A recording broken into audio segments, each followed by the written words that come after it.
Hello, happy Monday. Today's June 16th, 2025, the day after Father's Day.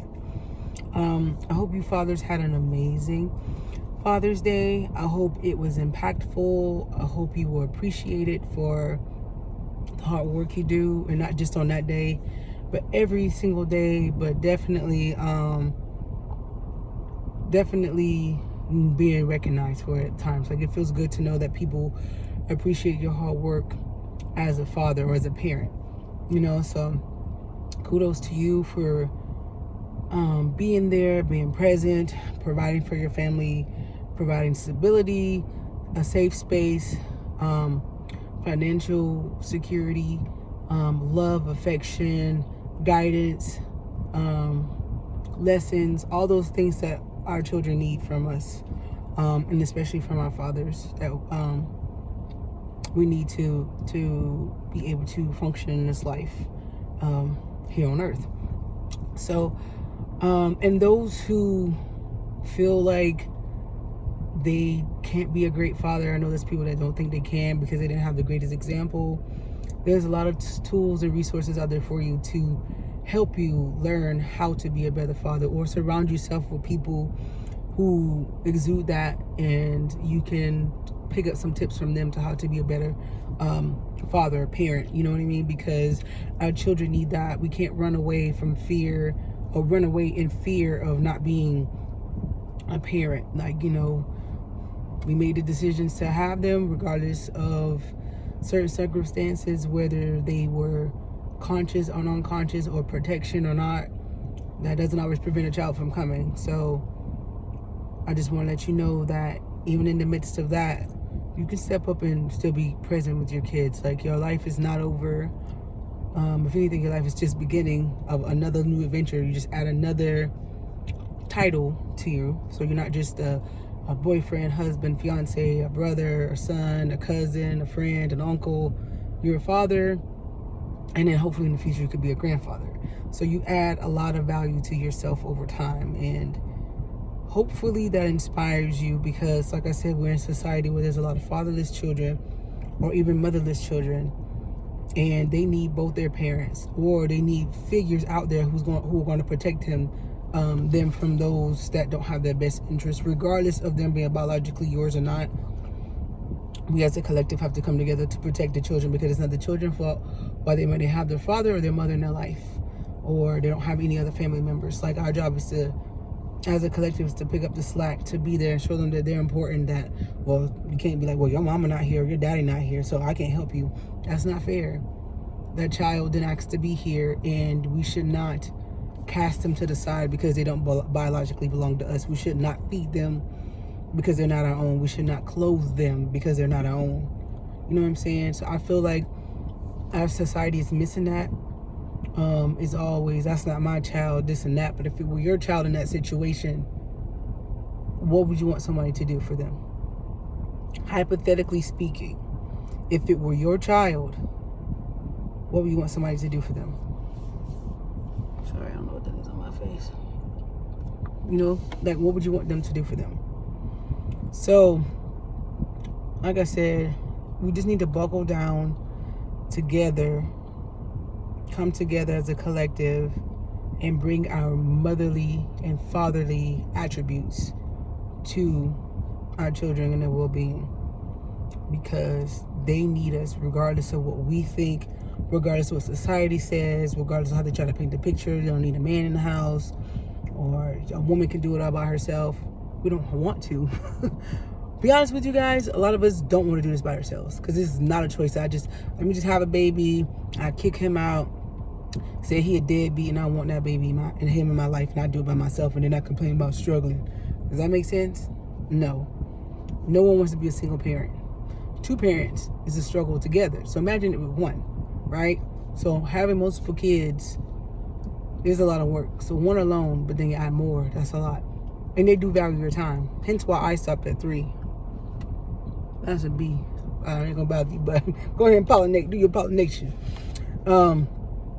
Hence why we need each other, if that makes sense. And for me, I stopped at 3 because, one, the relationship that I was in was not conducive to bring forth more children for the sake of, well, we're married. Yeah, no, I'm not bringing no more kids in an unsafe environment. And I wish I would have done it before, but I know I can't change it now. But now that I'm here and I'm awake and I understand that I'm not just bringing kids in the world for the sake of, well, I'm supposed to bring kids. Like, I'm raising human beings in this world to be able to navigate and be in their purpose, right? They don't belong to me, right? I don't own my kids. And when I say that, it's like I'm responsible for them, but in guiding them in the direction they're supposed to go to, where they can fulfill their dreams and stuff, right? Based on, I know there's purposes that they were brought here for, right? My job is to help them navigate and give them the tools they need to be able to reach that goal. And even through the mistakes or decisions that they make along the way, they can overcome those. So, but I know I can only handle 3, because financially, emotionally, physically, spiritually, and mentally, I'm exhausted. So I'm choosing to stop at 3. My decision to stop at 3. So I know I kind of went off a little bit again. Like I said, I just wanted to acknowledge the fathers and stuff, but I also want us to be collectively come together to understand that it does take a village literally to raise these kids, because they need us. They need mother and father. They need masculine energy and feminine energy together. They don't need only masculine, and they don't need only feminine. They work together, yin and yang. They balance each other out. So you can't have one without the other. You know what I'm saying? And it's time for us to do better. We need to evaluate ourselves, work on our own inner child and traumas that we've dealt with, even if we don't think we need to. And there's nothing wrong with doing a reevaluation or doing another inventory check. Nothing wrong with that. Never hurt nobody. And if anything, make everything better. So I think we need to just do that practice every week, doing a weekly evaluation. I just did one for myself today, just asking myself, why am I feeling these emotions? Where are they coming from? Why am I sometimes feel like I'm not overcoming these obstacles, the same ones that keep appearing in different forms, right? It's the same scenario, just different words or different avenues that they're presenting themselves. So it's time to really dig deep into yourself and figure out what are those blocks, right? Do some breath work. Do some journaling. When I tell you, if I ever don't write, I write it down. I mean, if I don't write it down, I'll record a video like this, or I'll do an audio. I don't like to hear myself though, right? I hate how my voice sounds. I think most of us don't like how our voice sounds. But I make myself listen to myself because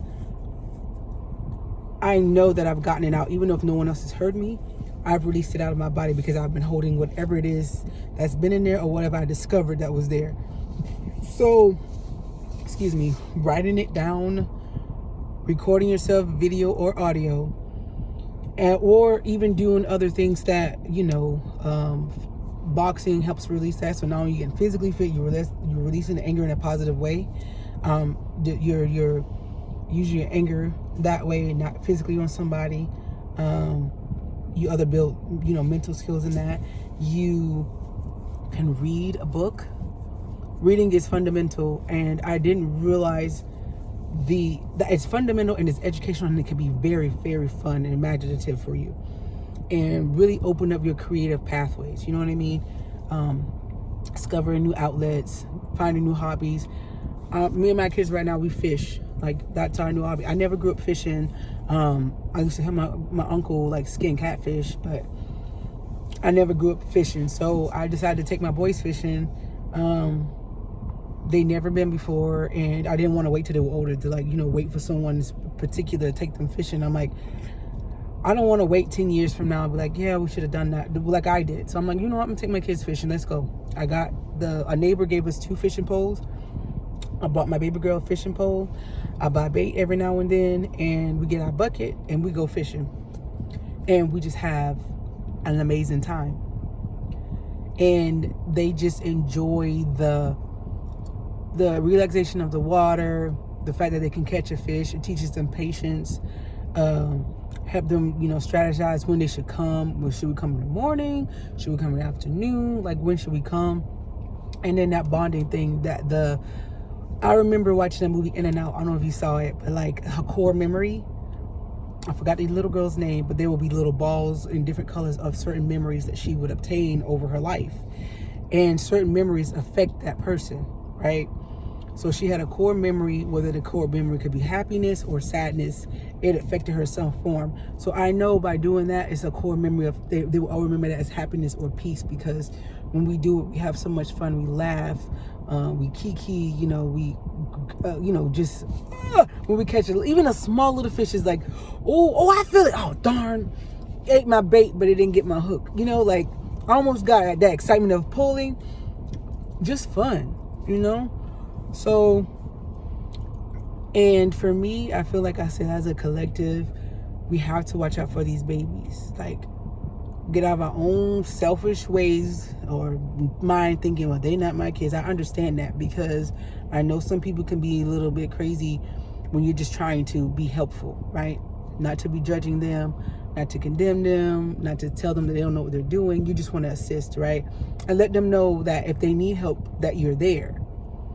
So you see a little kid walking down the street, or you don't see anybody with them, and they look a little off, like they don't have the proper clothing, and they don't look like they've been washed for a while.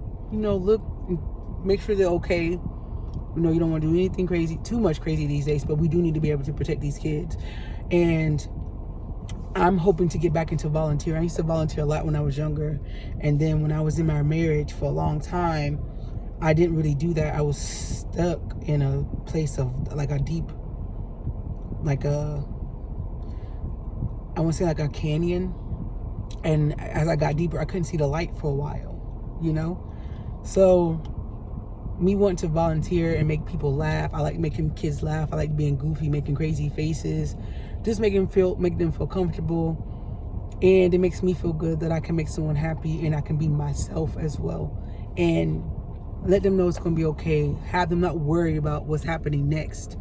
So we have to come together to do that for these babies, because they are our future. When I tell you literally the definition of the future, that is them. What we're seeing now, it was the result of someone else's kids of the future. Now we're seeing that in real time. So everything you see right now is with someone else's future that's in real time. So we have the chance to shift the time, or how things look right now. We have that. Not all is doomed. I don't believe that. I don't believe all is doomed. I don't think the world is ending. I think it's having a shift and a change. Things of that nature. Sorry. I think we're having a change. So I see that. But like I said, fathers, I'm so grateful for you guys. I hadn't grown up with my biological father for a long time. I did have a stepfather. He provided for me financially, like money and a place to stay, food. But I wish I had gotten more from him. But I know I can't go back in time. I understand now there were things he could not give me because he didn't have that either, and he didn't have the tools or resources to be able to find his way to give them to us, So I don't hold it against him. I've let it go, but I've learned to move forward in my life. And my kids, unfortunately, they're kind of in the same situation. They had their father into prison. He is incarcerated, and I hate that young black man has fallen into the statistics. But I do pray, and I hope that he finds the strength inside of him no matter where he is, because he could still be free even if he's behind a cell, because his soul is free. If that makes sense. He finds his worth. He forgives himself. He is apologetic for the things that he's done. He's forgiving of others that have hurt him, and he's forgiving of others that himself of hurting others. He sees his worth. He sees his value. He knows his purpose. He knows there's grace upon his life. He knows that he can still make better decisions. He knows he can right his wrongs, so to speak. He'll know that he can not let society put him back in this box that he doesn't need to be in. I hope he sees that in himself, because at the end of the day, I said our children need their fathers, right? We need healthy parents. We need healthy mothers. mothers that need help after she's had her baby, take it seriously. Men that women go through postpartum. I've had 3. I'm blessed to say I didn't have postpartum depression with my 3 kids, but that doesn't mean that it doesn't exist because I didn't have it. That wasn't my experience. That doesn't mean I get to tell somebody that's not their experience, because I didn't do that. I didn't experience that. I didn't push out a baby and felt that. They pushed out a baby and felt that. I didn't. Only thing we had in common is we pushed out a baby. Aftermath, I didn't have that. Now, I had other things in my marriage that, my relationship that some women probably never experienced. And, they can never relate, but they understand or they appreciate my strength, right? So when you see your woman, she has your baby, she needs to be taken care of. There's a whole lot of spiritual stuff going on behind the scenes with your wife or your girlfriend carrying, or your fiance carrying your child. You planted the seed, yes. You fertilized the egg while she was ovulating. It wasn't by accident that egg was fertilized. I'll tell you that right now. It was supposed to happen. And in the midst of her carrying your seed for 9 months, because yes, it's half her seed as well, but it's yours too. Her body goes through so many changes. For me, I have morning sickness every day. And it wasn't even in just the morning. The whole day. I'm like, I need to change that from morning sickness to all day sickness. And I was spitting and it was a little gross. But anyway, don't want to get too far in that. But I'm just saying, like, we need to be there for one another. Find out what the other person needs. It's not just she's more important than him and he's more important than her. We are equally as important. We just have other things that we need in the process. She needs to be catered a different way based on what's going on with her. As a woman, birthing a child is different. Like I said, and you as a man, you need other things that comfort you, or you can be, feel secure and taken care of because you do a lot of the hard labor work as well. I know it's mentally exhausting. I know you want to make sure that your family is taken care of financially, and you maybe feel like you can't do that. Society probably tells you, well, this is the most you can ever make in your life, or making money is evil, blah blah blah, and this and that. You're not really a man of God if you don't do this. And block that out. Don't listen to the naysayers. Don't listen to the haters. Don't listen to the people who don't think they can do it because they gave up on themselves. I hope they don't. I hope they can overcome that. But still, at the same time, don't listen to people who project their own insecurities onto you because they couldn't do it. I've done that before plenty of times, that I've let other people's perspectives or what they experience, in a sense, affect what I do. And it's not to negate their experience, because they experienced it, but they come at me as if I can't achieve it because they did not. That's not right. You don't need to tell people they can't do this because you couldn't do it. Maybe try to figure out another avenue, or maybe it wasn't for you. Maybe your avenue is something different, and that is totally fine. We're not all to do the same thing. We're not all called to do the same thing. When I say everybody on this entire planet literally has a gift to be here, literally, however you want to say that word, has a gift.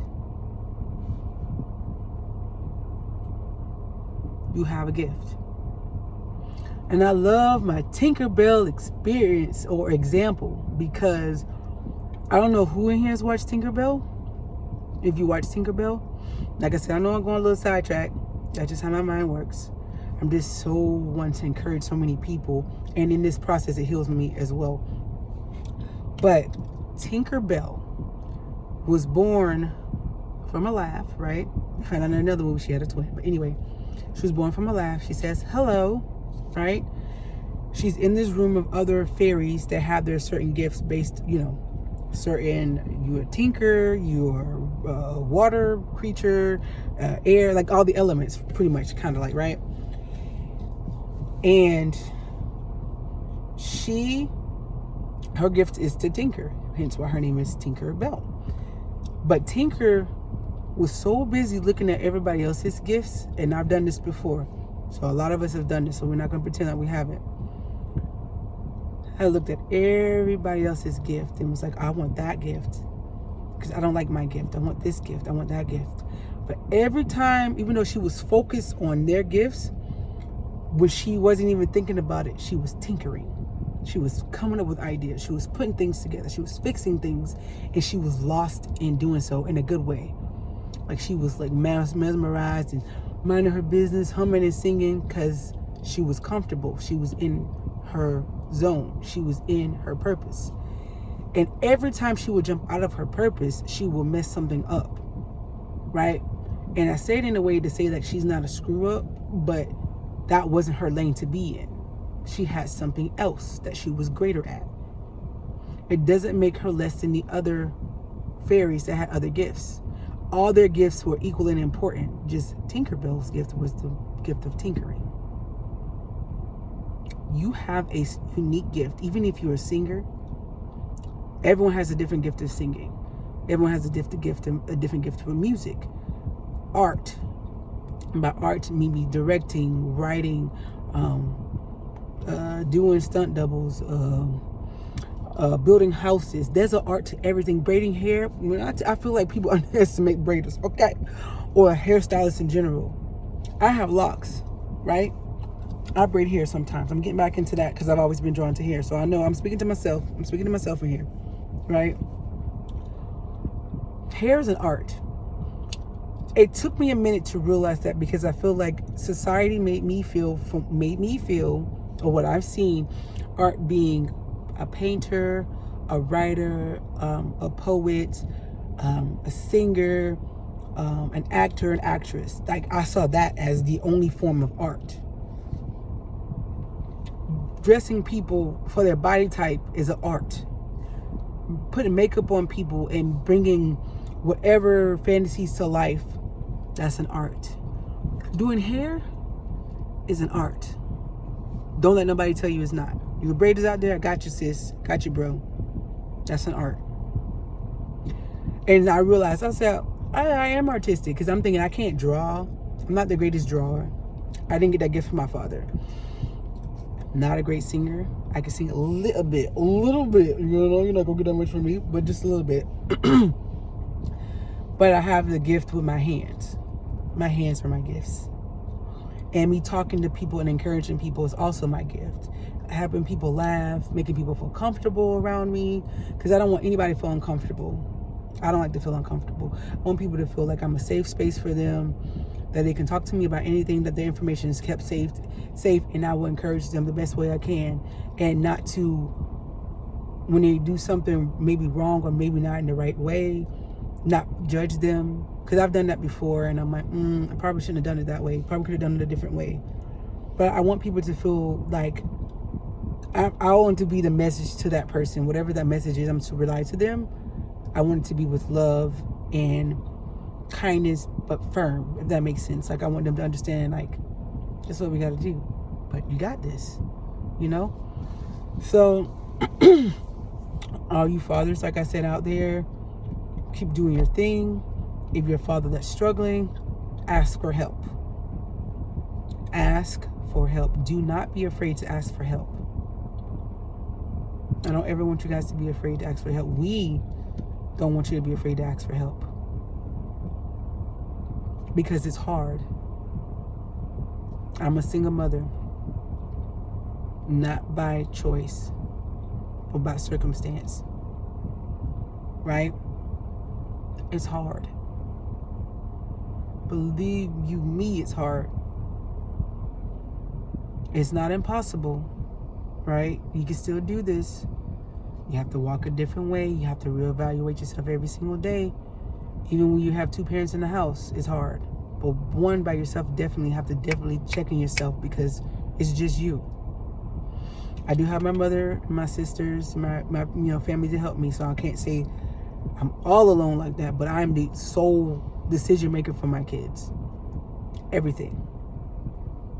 And the decisions I make, I have to be very careful, because I know it can affect them, not just me. But by making decisions, I also want to show my kids when to walk away from something that doesn't serve them anymore. And I mean that wholeheartedly. I don't mean that lightly. I don't mean that to give up just to give up. I don't mean you're a quitter for the sake of quitting. I mean that because it's killing you. It's draining you. I don't want that for them. And I want to set the best example, that generational curse or breaker type of person. That's what I'm on a journey for. To break whatever it is that's hindering me, so that way I can give my kids those tools so that they're not hindered. We have so many tools right now. There's a big shift, a big change happening. And I feel like I feel like now I'm a little bit more happier.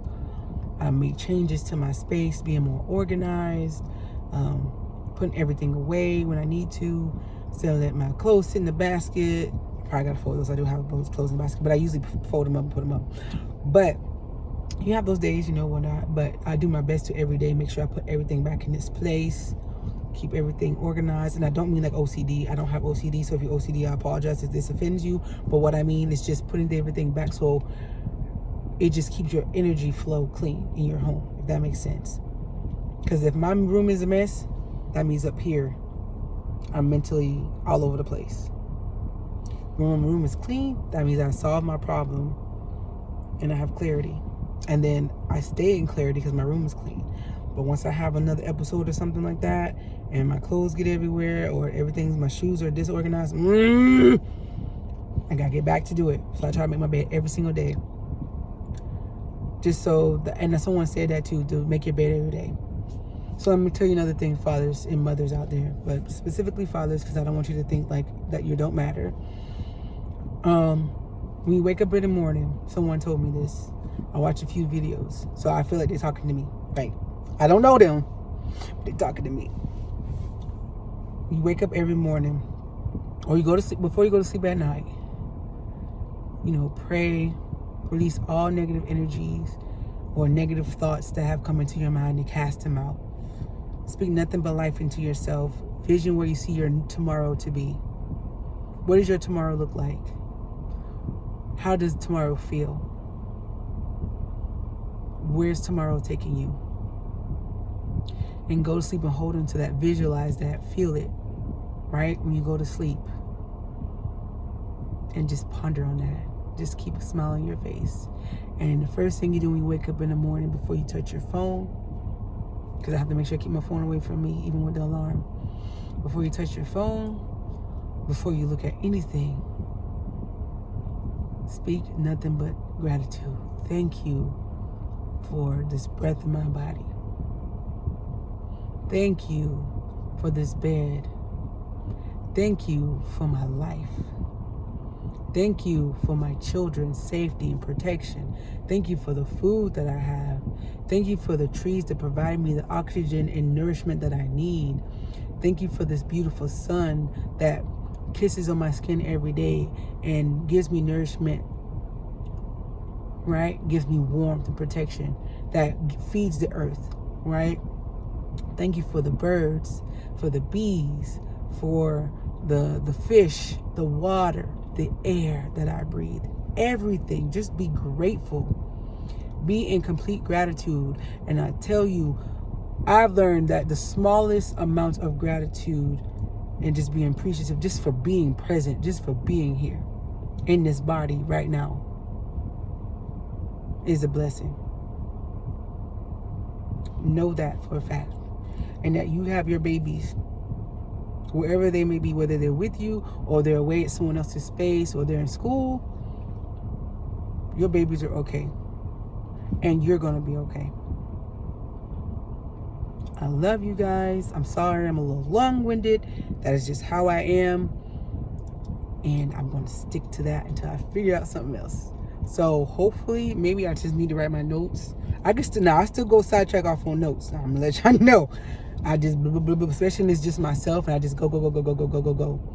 But I hope I'm not boring you guys. I hope I'm just speaking more life out there, putting that out in the universe, putting that out in the world, putting that out there for you to be receptive of this pep talk, And fathers, like I said, I'm grateful for you guys. Don't ever think that you're not loved, that we don't see you. We see you.